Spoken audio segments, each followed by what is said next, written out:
नमस्कार विद्यार्थी मित्रों, जय श्री कृष्ण। देखो बच्चों,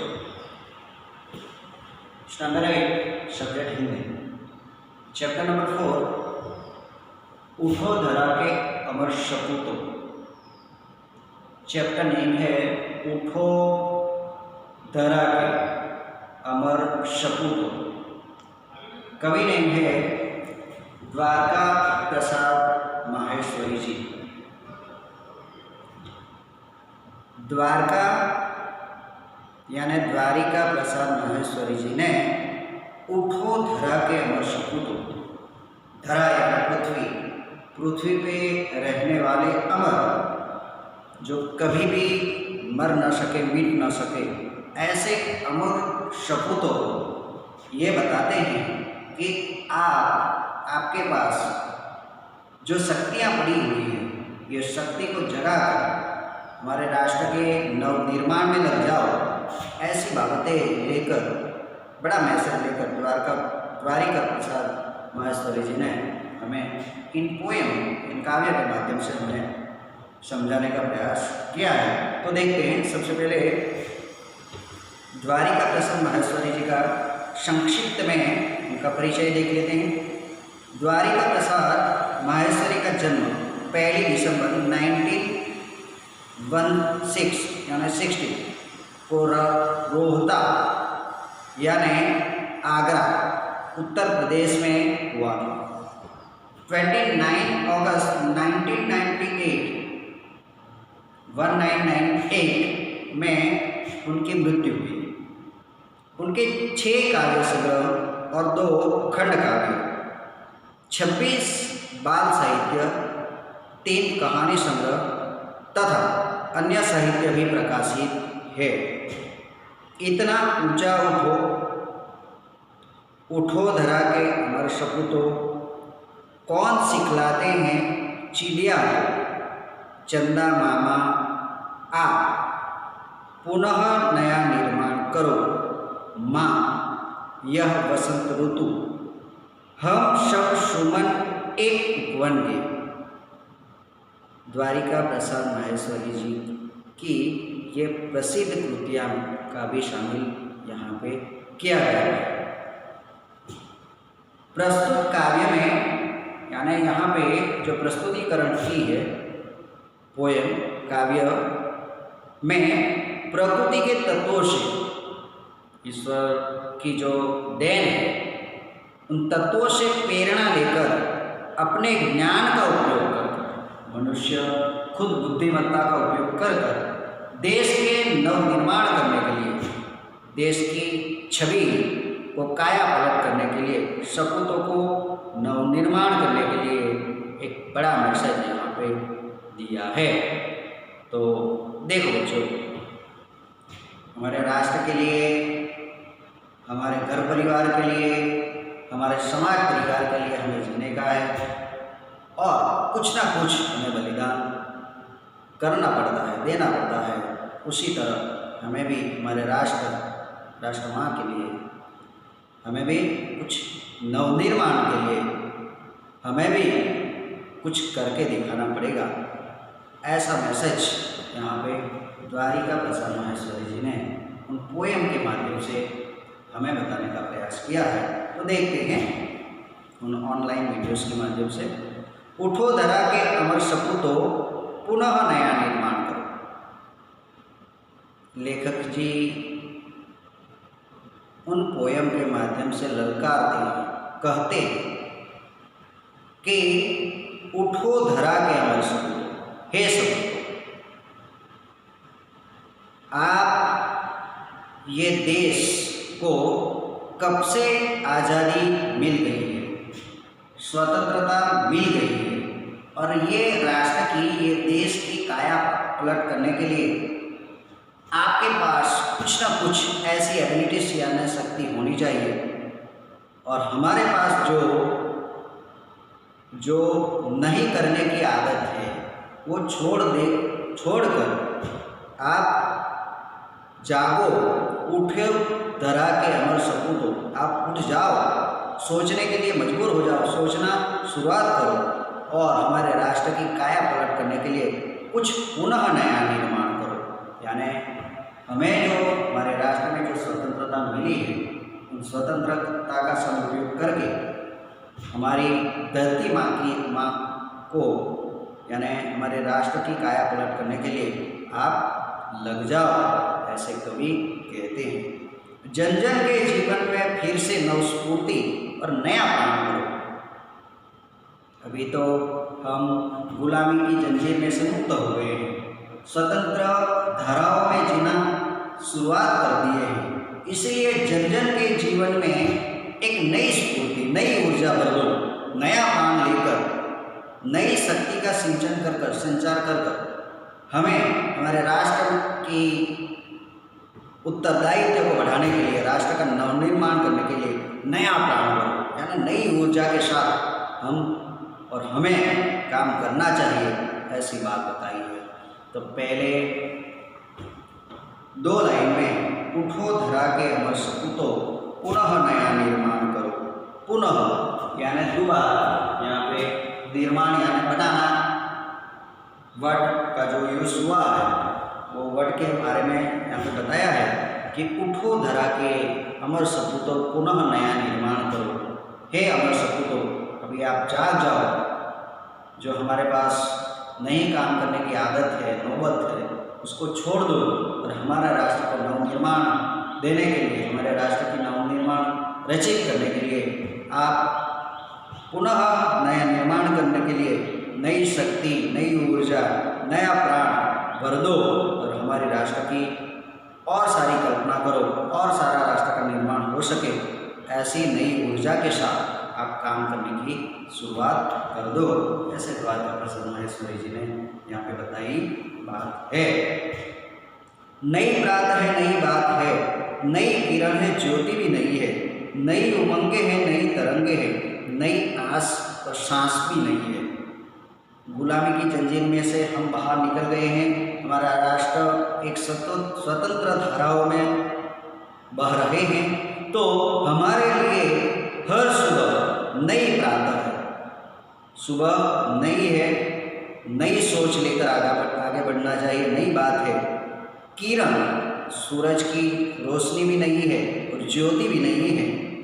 तो हमें हमारे शरीर में नई उमंगे और नई तरंगे भर दो, नई शक्ति का संचार करो और नई आशा भी नई एक प्रकार की जन्म ली है और सांस भी एक प्रकार की नई है। तो सब शुरुआत ये नई है, नई प्रातः है, नई बात है, नई किरण है, ज्योत भी नई है, नई उमंगे हैं, नई तरंगे हैं, आस भी नई है और सांस भी नई है।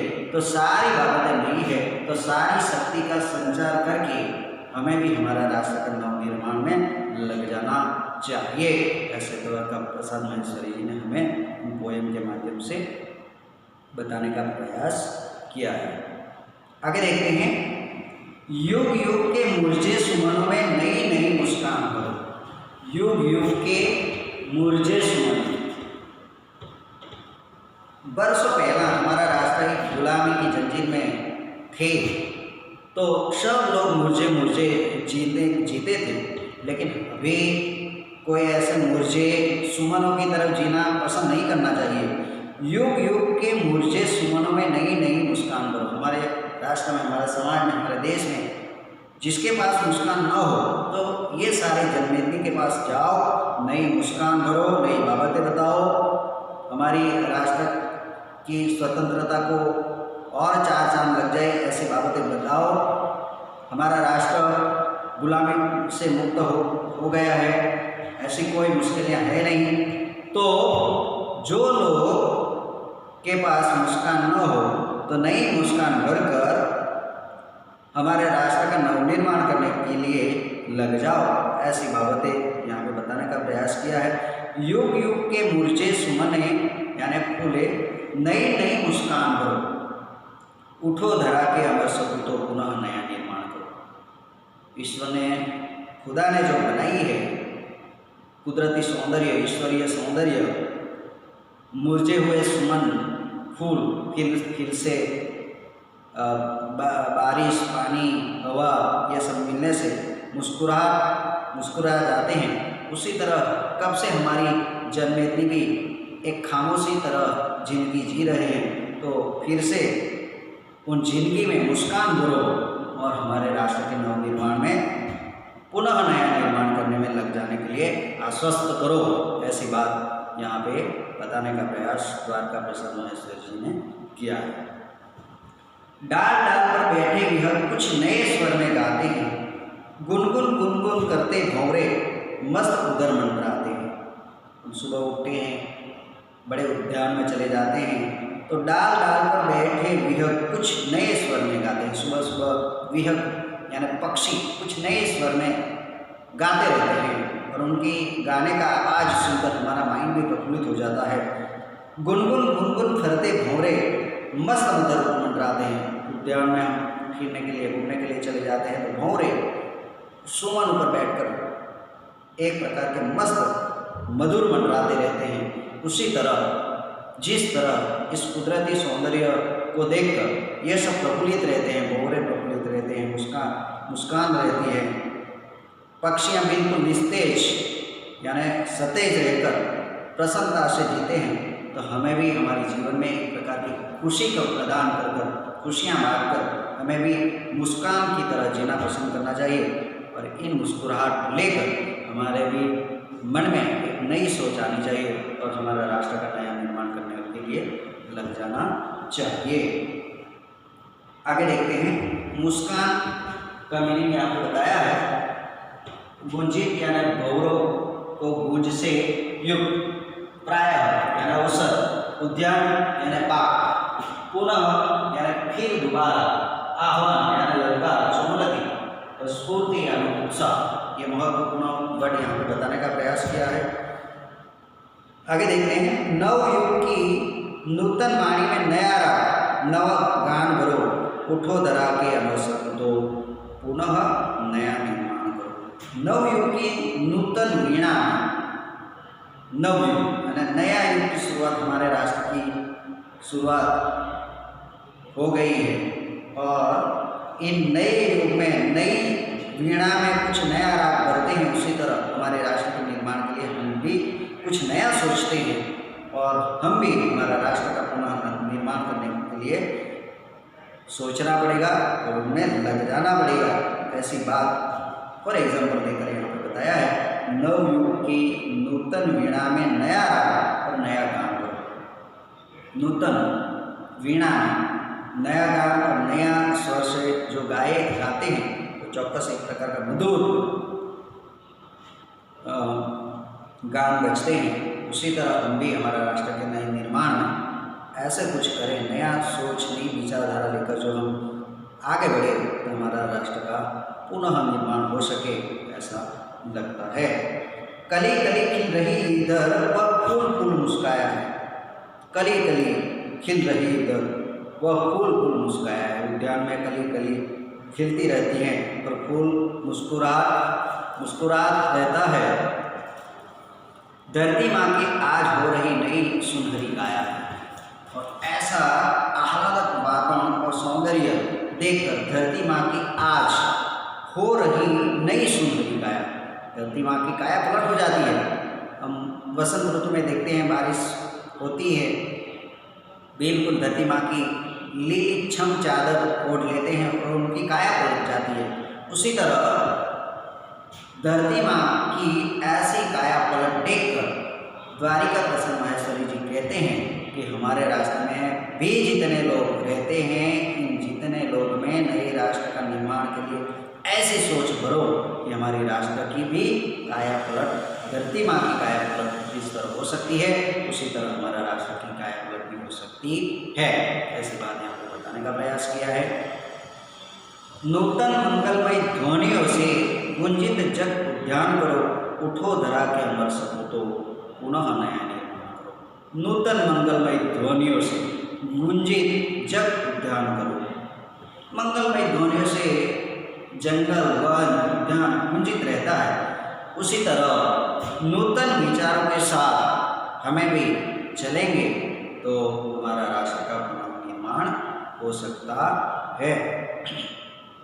सरस्वती का पावन मंदिर शुभ संपत्ति तुम्हारी है, तुम में से हर बालक इसका रक्षक और पुजारी है।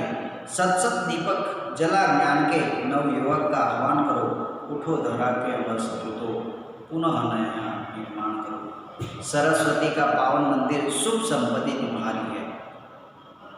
इस सरस्वती के पावन मंदिर में हम पढ़ाई करने के लिए बैठते हैं तो द्वारिका प्रसन्न महेश्वरी जी कहते हैं कि हर बालक ईश्वर की देन है और हर बालक की रक्षा और पूजा करना, यानी रक्षा करना हे ईश्वर आपकी मेहरबानी है। तो हर रक्षक और पुजारी इस पृथ्वी लोक की रक्षा करेंगे, पूजा करेंगे, राष्ट्र के नव निर्माण के लिए सोचेंगे और नई शक्ति लेकर, नई सोच लेकर जरूर कुछ बड़ा लक्ष्य लेकर जो आगे बढ़ेगा तो हमारा राष्ट्र का नव निर्माण चौकस हो सकेंगे। सत सत दीपक जला ज्ञान के, ऐसा ज्ञान का दीपक जलाओ हर मनुष्य के पास, हर जन समुदाय के पास, कि हर हमारे राष्ट्र में जितने भी लोग रहते हैं ये सारे लोगों में एक प्रकार का नवयुग का आह्वान करो तो हमारे राष्ट्र का नया निर्माण हो सकता है। उठो धरा के अमर सपूतो, पुनः नया निर्माण करो। तो दोस्तों, बच्चों,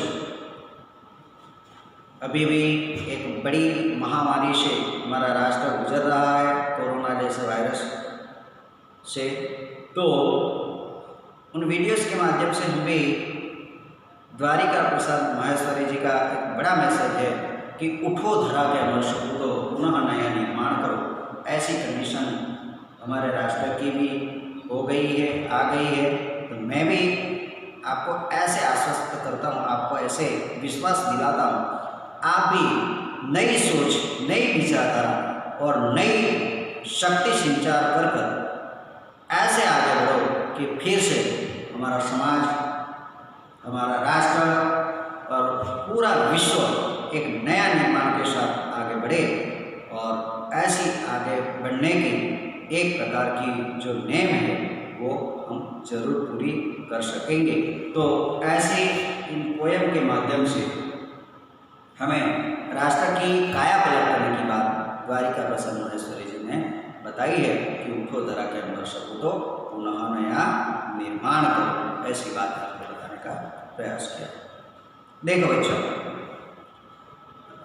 राष्ट्र का नया निर्माण के बारे में जो बताया है उठो धरा के अमर सपूतो, उसके बाद थोड़ा सा होमवर्क मैं आपको देता हूँ, वो कंप्लीट करने का है। अभ्यास का ही होमवर्क अभी कंप्लीट करने का है, बाद में जो दूसरा होमवर्क मिलेगा वो कंप्लीट करने का है। सबसे पहले अभ्यास का नंबर 1 क्वेश्चन है, आशय स्पष्ट कीजिए। युग युग के मुरझे सुमनों में नई नई मुस्कान भरो, उठो धरा के अमर सपूतो, पुनः नया निर्माण करो। युग युग के मुरझे सुमन, बहुत पहले के समय में जो मनुष्य निराश हो गए थे, यहाँ पर कोई एग्जाम्पल दिया है, दृष्टांत दिया है, सुमने मुरझे गए हैं तो उनमें नई मुस्कान करो, नई सोच, नई शक्ति का संचार करो। तो उठो धरा के अमर सपूतो, पुनः नया निर्माण करो, तभी हमारा राष्ट्र का नया निर्माण हो सकता है। ऐसा आशय स्पष्ट करने का है, यानी समझाने का है पहला क्वेश्चन का आंसर। नंबर 2, कवि ने देश के सपूतों को क्या संदेश दिया। हमारे राष्ट्र में जितने भी लोग सपूत लोग, अमर लोग रहते हैं, उसके बारे में क्या संदेश देता है, यानी हमारे बच्चों के पास उन पोयम के माध्यम से क्या मैसेज मिला है, वो मैसेज यहाँ पे लिखने का है। नंबर 3, हमारी राष्ट्रीय संपत्ति कौन कौन सी है। हमारी राष्ट्र यानी हमारा देश की संपत्ति कौन कौन सी है, उसकी सुरक्षा के लिए आप क्या क्या कर सकते हैं। जाहिर जनता की हित में जितनी भी राष्ट्रीय सुरक्षा संपत्ति है उनकी सुरक्षा करना हमारी जिम्मेदारी भी बनती है, और यहाँ आंसर भी लिखने का है। तो 3 क्वेश्चन आंसर लिखने का है। उसके बाद स्वाध्याय का प्रश्न है, निम्नलिखित प्रश्नों के उत्तर लिखिए। कवि माहेश्वरी जी धरा के अमर सपूतों से क्या चाहते हैं। कवि माहेश्वरी जी धरा के अमर सपूतों से क्या चाहते हैं, क्या चाहते हैं, उसके बारे में आंसर लिखने का है। नंबर 2, कवि नई मुस्कान कहाँ देखना चाहते हैं? कवि नई मुस्कान, हम देखते हैं नई मुस्कान, नया प्राण भरो, तो ये आंसर भी लिखने का है। नंबर 3, देश के नवनिर्माण के लिए आप क्या क्या करना चाहोगे? हमारा राष्ट्र की काया पलट करने के लिए आप क्या क्या करोगे, उसका आंसर लिखने का है। और नंबर 4, इस कविता में कौन सी बात है जिन्हें तुम अपने जीवन में उतार सकोगे, उतारना चाहोगे? कौन सी अच्छी बात लगी जो हमारे लाइफ में स्टोर करने जैसी है? तो इतना स्वाध्याय का क्वेश्चन आंसर लिखने का है। और उसके बाद उठोदरा के अमर शब्दों का जो चैप्टर है वो वहाँ पे समाप्त होता है, समाप्ति करते हैं। Okay, thank you.